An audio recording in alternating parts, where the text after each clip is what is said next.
Olá, pessoal, muito bem-vindos ao Technology Days da Moura Electronic do Brasil. Antes de mais nada, muito obrigado pela sua presença aqui com a gente. E o meu recado de hoje tem a ver aí com competitividade, né? Eu resolvi trazer uma provocação aqui para vocês sobre como a gente pode promover, né, fomentar o aumento da produtividade, da competitividade na indústria brasileira. Esse é um tema bastante importante, no meu entender. A indústria brasileira tem uma performance bastante complicada, como a gente vai ver daqui a pouquinho. A gente tem um espaço enorme, né, para a gente trabalhar esse assunto no Brasil e tornar a nossa indústria muito mais competitiva e, por consequência, aí, evidentemente, gerar riquezas que vão contribuir para melhorar a qualidade de vida no nosso país. Então, é um assunto bastante provocador e eu espero provocar a reflexão de vocês nesse sentido. Então, vamos lá. Queria começar minhas provocações, né, trazendo um estudo aí da CNI, o último estudo, né, publicado pela CNI, sobre o ranking do Brasil nessa indústria no que diz respeito aí à competitividade industrial. A gente tem uma posição, infelizmente, muito ruim no ranking, e como vocês podem ver aí na parte de baixo do slide, esse é um copy-cola aí da publicação da própria CNI. Vocês podem ver que foram estudados, nesse caso aí desse estudo, 18 países, né?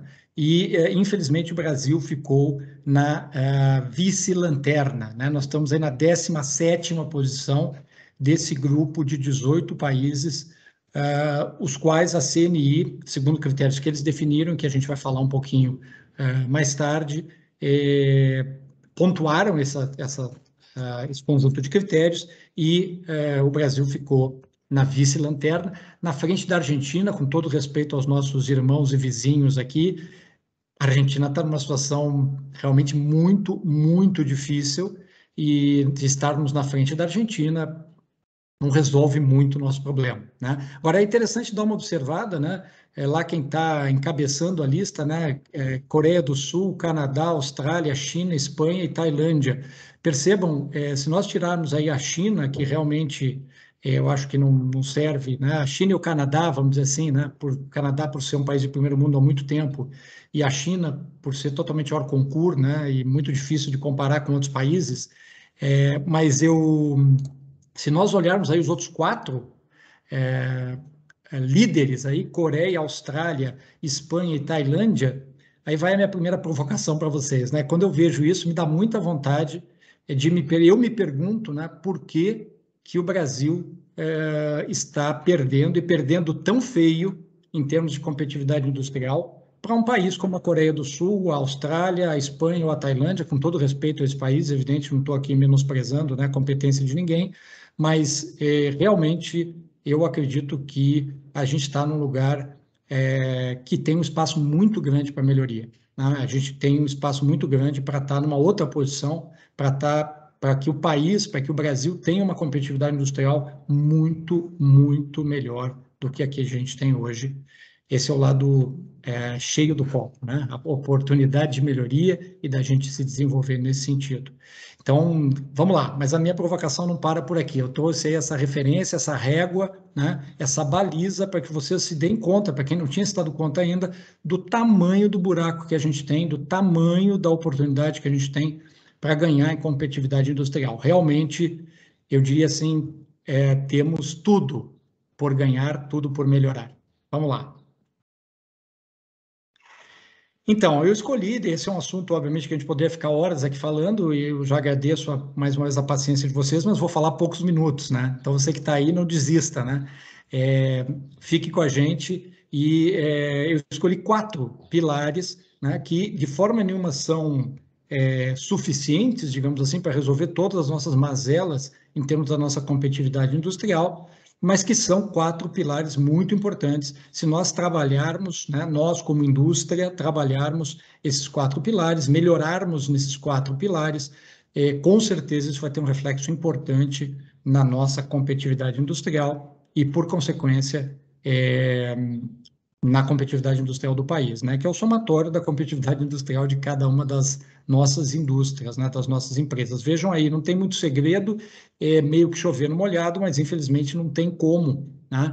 A gente está tão atrasado que a gente tem que trabalhar nas bases, né? A gente tem que realmente trabalhar nos princípios, né? Não tem outro jeito. E os princípios como pessoas, né? Fundamental, não acontece nada sem pessoas, obviamente, processo, gestão e tecnologia. Então, eu vou falar um minuto sobre cada um desses pilares, né? De forma nenhuma tenho pretensão aqui de trazer uma receita de bolo, né? Repito, é apenas uma provocação para que a gente reflita sobre isso e possa somar esforços no sentido de nos tornarmos mais competitivos, né? De melhorar essa competitividade, né? A gente tem uma maratona pela frente, o gap é enorme, então é uma provocação no sentido de da gente, obviamente, dia a dia, né? Um trabalho de maratona, né? Um percurso muito longo que tem pela frente, dia a dia a gente dá um passinho para frente, nos tornando um pouquinho melhores nesses pilares e, por consequência, na competitividade. Vamos falar um pouquinho de cada um dos pilares. Então, eu começo pelo pilar das pessoas e não é por acaso, né? Porque realmente a gente não vai melhorar a competitividade nunca, de coisa nenhuma, se a gente não começar pelas pessoas, né? As pessoas são simplesmente o que faz acontecer, né? Qualquer coisa no nosso mundo, né? No nosso universo, tudo depende da postura, da qualidade, da educação, da formação, das atitudes, né? Dos comportamentos das pessoas. Então, é fundamental que a gente comece abordando esse aspecto. As pessoas têm um peso astronômico em todo esse processo, e a gente viu, né, só para não inventar outros exemplos, né, se a gente olhar o que aconteceu naqueles 4 países que a gente viu no primeiro slide, né, que estão bem na nossa frente, mas bem mesmo na nossa frente, né, a Coreia do Sul, Austrália, Espanha, né, são países que investiram nas últimas décadas massivamente em educação, né? Países como a Coreia do Sul, que há poucas décadas atrás tinha indústria zero, e hoje simplesmente está liderando o ranking de competitividade industrial. Uma coisa inacreditável, né? Para a gente que está olhando de longe e está tão atrás deles no ranking. Agora, sem dúvida alguma, um dos principais fatores de sucesso foi da Coreia do Sul, foi a qualificação das pessoas. Eles fizeram isso de uma forma muito competente e muito intensa nas últimas décadas, e deu no que deu, né? A Coreia do Sul se tornou simplesmente um dos países de maior competitividade industrial do mundo. Isso em poucas décadas, repito, poucas décadas. O que, sob o ponto de vista de educação, realmente é muito pouco tempo, né? Mas é isso, né? Então, é realmente impressionante o que aconteceu na Coreia do Sul. Muito bem, eu queria aqui fazer, dentro do quesito pessoas, trazer uma experiência pessoal aqui da Mura Eletrônica. A gente trata os nossos colaboradores, né, a nossa equipe, a gente usa uma expressão aqui chamada reconhecimento humano, né? Então, todo mundo está acostumado a ouvir RH, né, de recursos humanos, e a gente trocou essa expressão por reconhecimento humano, que a gente entende ser uma expressão muito mais abrangente do que recurso humano, né? Reconhecimento humano no sentido de realmente acolher a cada um dos nossos colaboradores de forma inteira, né? Como ser humano, como ele realmente é, com todas as suas potências. Cada um de nós tem muitas potências, e também as suas fragilidades, porque como seres humanos, evidentemente, nós também temos fragilidades, e isso não pode de forma nenhuma ser esquecido, né? Ou deixado no segundo plano. Então, importante aí que vocês fica aí esse exemplo, né, de olhar para as pessoas de uma forma mais holística, de uma forma mais completa, de uma forma mais inteira, né? Vamos para o próximo pilar aí. Processos. Bom, esse é um tema que eu acho na indústria bastante trabalhado, né? Porque os processos industriais são alvo sempre de um incrível, de um longo, né, trabalho e foco e aprimoramento. Acho que nenhuma indústria pode, né, não se chamar de indústria se não trabalha intensivamente esses processos, né? E a complexidade desse desafio dos processos tem crescido, né, no instante em que a gente está buscando cada vez mais processos que sejam corretos ecologicamente, por exemplo, né? Isso num passado, né, não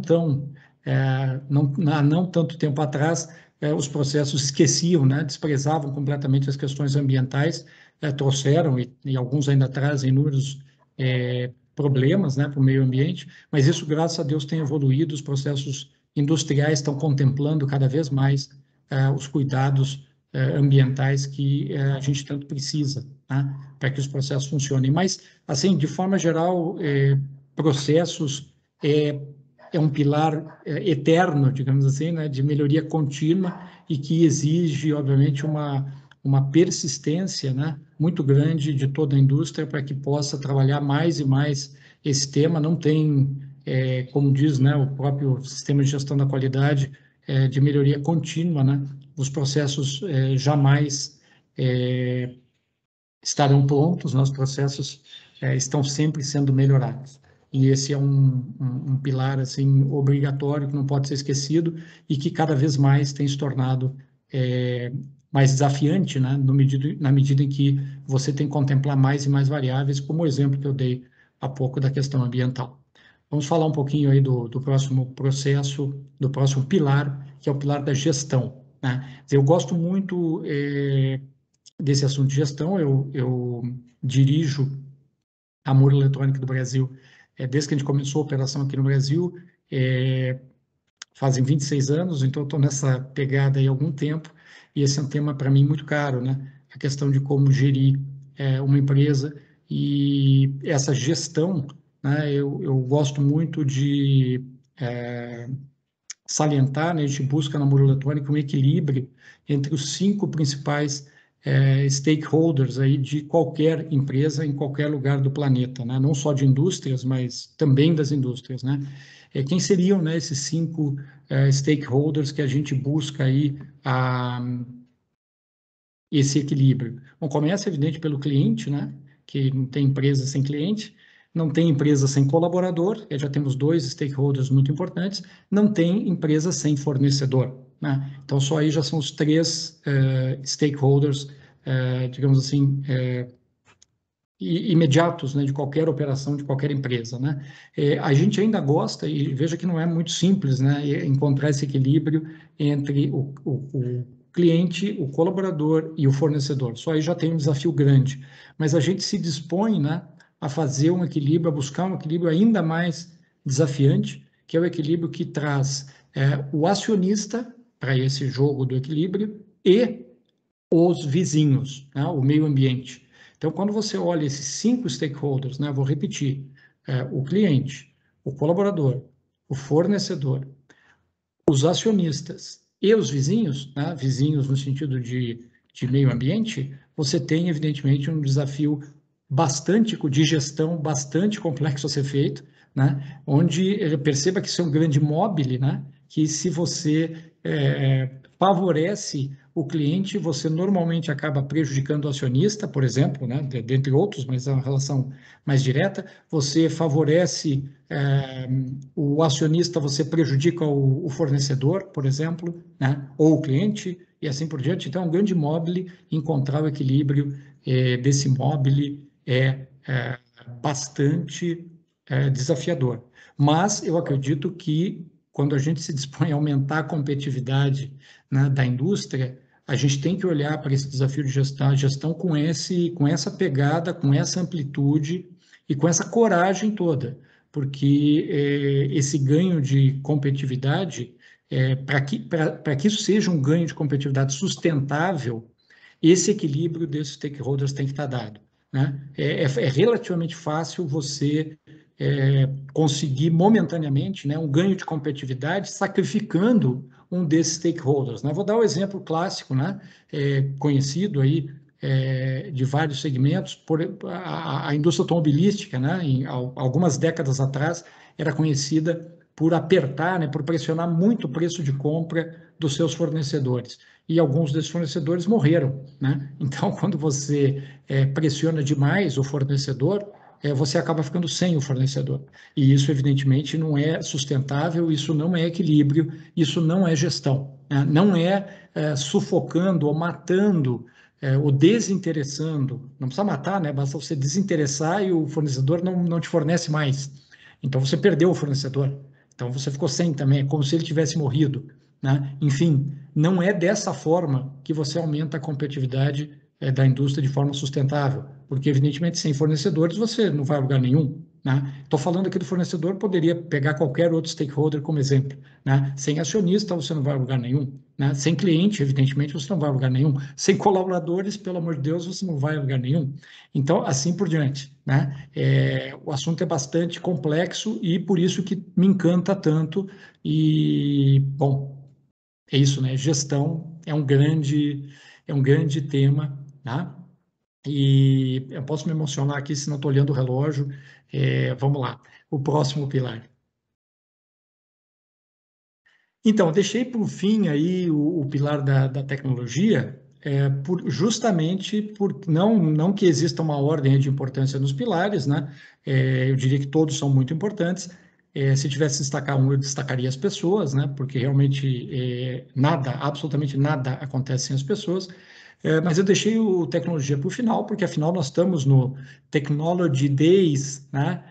Da Amor Eletrônico do Brasil, e eu queria aqui aproveitar para abrir uma janelinha e convidar vocês todos, agradecer você que está aí me ouvindo, ainda está aí me ouvindo, né? Muito obrigado, já estamos no fim, né? Queria agradecer muito pela sua presença hoje e fazer propaganda, convidar vocês aqui para você, que eu tenho certeza se interessa pelo assunto de tecnologia, que não perca, né, os outros posts aí, os outros vídeos do Technology Days, que estão disponíveis aí.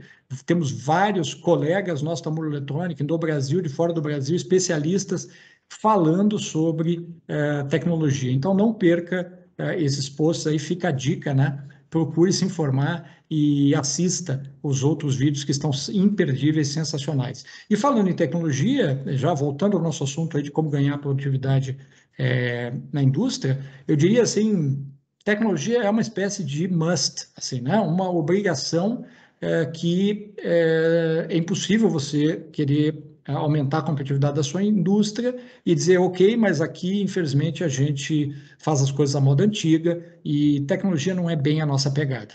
Desista, você não tem chance nenhuma, né? Você não vai lograr êxito, mesmo tendo todos os outros pilares maravilhosamente atendidos, você não vai lograr êxito no seu objetivo de aumentar a sua competitividade, porque a competitividade tem como um dos principais motores a aplicação da tecnologia, né? E eu diria mais, você não só tem que aplicar a tecnologia, você tem que aplicar a tecnologia mais, melhor e mais rápido que os seus concorrentes. Porque perceba, os seus concorrentes, eles têm estão na mesma situação que você em termos de acesso à tecnologia, e todo mundo sabe que, não é segredo nenhum, né? Que aplicar a tecnologia é um fator muito importante e decisivo. Então, a pergunta não é se você vai aplicar a tecnologia, a pergunta é como e com que velocidade você vai fazer com que essa tecnologia dê resultado, né? Resultado aqui no sentido de tornar a sua indústria mais competitiva, né? A pergunta não é como, a pergunta não é se, a pergunta é como. Como e quando, né? Quando hoje, né? E como você vai fazer para que isso gere resultado, todo esse arcabouço tecnológico aqui, só para dar um dos inúmeros exemplos que vocês vão encontrar aqui no nosso Technology Days de agora, né? Vocês vão encontrar palestras sobre inteligência, né, artificial. Recomendo muito que vocês assistam, porque inteligência artificial é um exemplo de tecnologia que não pode ser descartado de forma nenhuma. Você tem que encontrar, eu tenho dito isso para a nossa equipe aqui, né? A Moore Electronic tem soluções de inteligência artificial e a gente tem conversado com muitos clientes e está cada vez mais claro que o assunto inteligência artificial está na mesa de todos os do grupo de alta gestão de todos os nossos principais clientes. Não tem nenhum cliente nosso que não esteja respondendo exatamente essa pergunta: como eu vou fazer, como eu vou aplicar inteligência artificial no meu negócio para torná-lo mais competitivo. Todo mundo, sem nenhuma exceção, todos os nossos clientes estão trabalhando nesse assunto. Né? Então, fique atento aí, as palestras estão sensacionais, volta a minha dica aí para que você assista as demais palestras, que são de uma forma ou de outra sobre tecnologia. Né?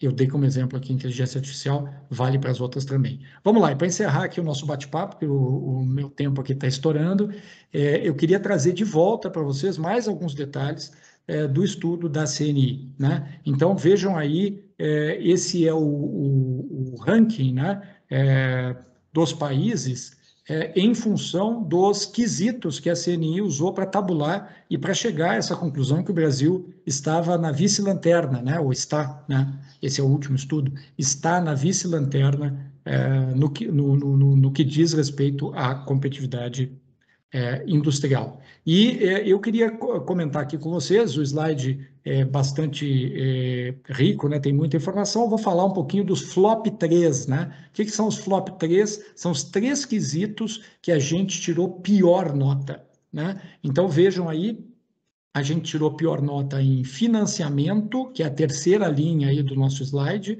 a gente tirou pior nota em tributação e a gente tirou pior nota em ambiente de negócios. Então, perceba, veja que não é à toa, né, que a gente fala no Brasil sobre reforma tributária há muitos e muitos anos, porque, de fato, né, a tributação no Brasil, veja, a gente só perdeu em tributação para a Argentina. E como eu disse há pouco, com todo respeito aos argentinos, poxa, eles estão numa situação muito difícil. Né? Então, a gente tem muito o que fazer. Né? E vejam aí, o sistema tributário brasileiro é um caos absoluto. Financiamento no Brasil é uma palavra quase proibida, né? Inclusive para o ambiente industrial, né? Não só em todos os ambientes, mas no ambiente industrial também. E isso tudo resulta num ambiente de negócios muito difícil. Né? Muito difícil. No Brasil, até aquela frase, né? No Brasil, até o passado é incerto. Então, quer dizer, isso torna, obviamente, o risco, né, para quem vai empreender e quem vai ter uma operação, inclusive industrial no Brasil, né, não só industrial, mas também industrial, muito difícil. Então, vejam aí que, como eu disse no início da nossa conversa, é uma maratona, é uma jornada muito longa e a mensagem de esperança que eu deixo, né, dessa caminhada que a gente tem pela frente, é uma caminhada longa, mas eu acho que a gente tem que, cada um, arregaçar as mangas e colocar a mão na massa aí, né, e ir atrás dessas melhorias, como eu disse, uma maratona, passo a passo, dia a dia, melhorando um pouquinho, para que a gente possa evoluir como país, e essa competitividade industrial, eu tenho certeza que pode resultar numa melhoria de qualidade de vida para as pessoas, né, no momento que gera riqueza e permite que essa riqueza seja mais e melhor distribuída. Então, fica aí a minha palavra de esperança, esperança não do verbo esperar, né? Tem muita gente que confunde esperança com esperar, esperança não tem nada a ver com esperar, né? Esperança é no sentido de ter essa visão positiva de que a gente tem essa possibilidade de ter essa melhora, claro, desde que a gente ponha a mão na massa. Queria agradecer muito a todos vocês aí pela paciência de acompanharem a nossa apresentação até agora e também voltar a convidá-los a assistir as palestras dos demais colegas. Muito obrigado a todos, um excelente dia para vocês. Um abraço.